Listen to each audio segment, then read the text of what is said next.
The United Nations is comprised of 193 representatives from all over the world. In 1998, UN members came together and agreed on a political declaration on global drug control. According to UN documents, the policy recognized that there is a common world drug problem in need of an integrated approach to address such issues as production, trafficking, organized crime, and terrorism.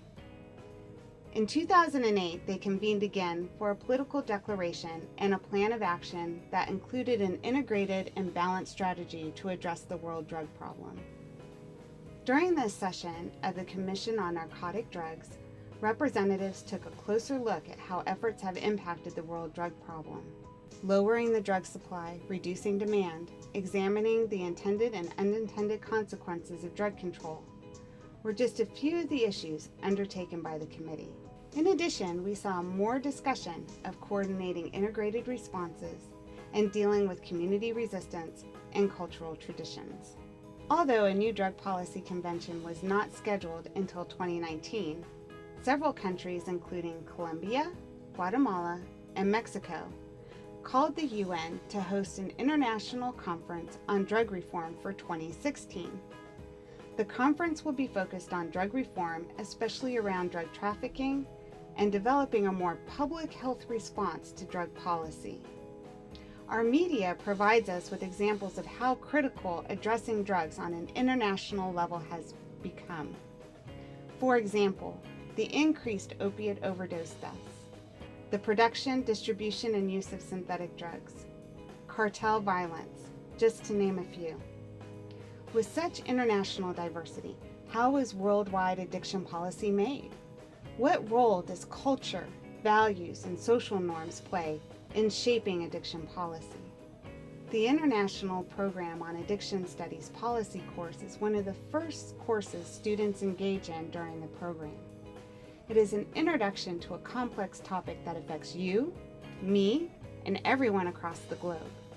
We examine policy as it is shaped by politics, law, culture, economics, religion, morality, and science.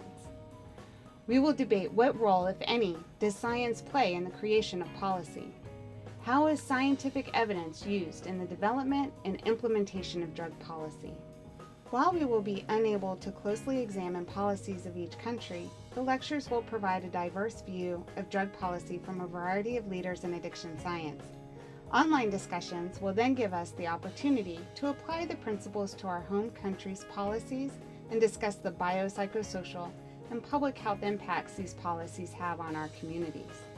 This course will be viewed through a historical, legal, and philosophical framework for understanding how and why governments came to control substance use through policy.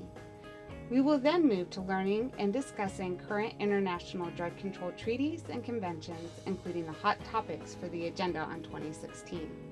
From there, we will discuss regional trends and differences in drug policy, including strategies, levers, and diversions.